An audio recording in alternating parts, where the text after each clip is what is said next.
આ દેશની આઝાદી આવી ત્યારથી કોંગ્રેસની 17 વર્ષો સુધી કોઈ પણ દિવસ ગમે તેવું ખોટું ભાજપે કર્યું હશે, ધાર્યું હોત ને ત્યારે તો ચપટીમાં ચોળી ન ખાય ને એટલા જ માત્ર જનસંઘીઓ કે આ સંઘીઓ હતા.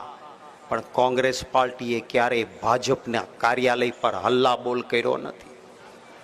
લોકશાહીમાં વિરોધ પક્ષને પણ એ રાજીવ ગાંધીજી હતા, માત્ર 2 જ સાંસદો ભાજપના હતા. ધાર્યું હોત તો ઈડી સીબીઆઈ મોકલીને પૈસા આપીને ખરીદી લીધા હોત ને, અને પછી કહ્યું હોત મિત્ર ભાજપ મુક્ત દેશ. પણ રાજીવ ગાંધીએ નહોતું કર્યું. એણે કહ્યું દો હૈ मेरे लिए एक प्रबल विरोध पक्ष का मान सम्मान मैं उनको देता हूं. आ करनार कांग्रेस पार्टी હતી. પણ નથી અને 27 આવતા આવતા એમને બધાને ખુલ્લા પાડીને લોકોને આપણી સાથે પણ લેવાના છે. હું આ મંચ પરથી કોંગ્રેસના કાર્યકરોની સાથે સાથે ગુજરાતના જાગૃત નાગરિકોને પણ કહેવા માંગુ છું કે આ લોકશાહી બચાવવાની લડાઈ છે. સંવિધાને દરેક વ્યક્તિને એક વોટનો જે અધિકાર આપ્યો છે, એ સંવિધાને આપેલા અધિકારની રક્ષા કરવાની વાત છે.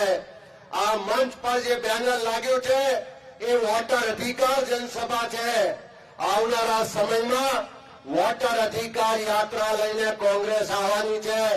આ જવાબદારી કોંગ્રેસ એકલાની નથી. આ જે અભિયાન છે કોઈ ચૂંટણી જીતવા માટેનું અભિયાન નથી. આ લોકશાહી બચાવવા માટેનું અભિયાન છે. આ તમારા મારા સૌના અધિકારોની રક્ષા કરવાનું અભિયાન છે. આવનારી પેઢી માટેનું અભિયાન છે. અને તમે જે મત આપો છો એ મતથી સરકાર બનવી જોઈએ, એના બદલે ચોરી કરીને જે સરકાર બનાવે છે અને ગાદી છોડવા માટેનું અભિયાન છે. એટલે તમારો बीजेपी के लोग काले झंडे दिखा रहे हैं. अब मैं बीजेपी से कहना चाहता हूं, अच्छी तरह सुन लीजिए. एटम बम से बड़ा हाइड्रोजन बम होता है. माधवपुरा में हमने एटम बम दिखाया था. बीजेपी के लोगों तैयार हो जाओ, हाइड्रोजन बम आ रहा है.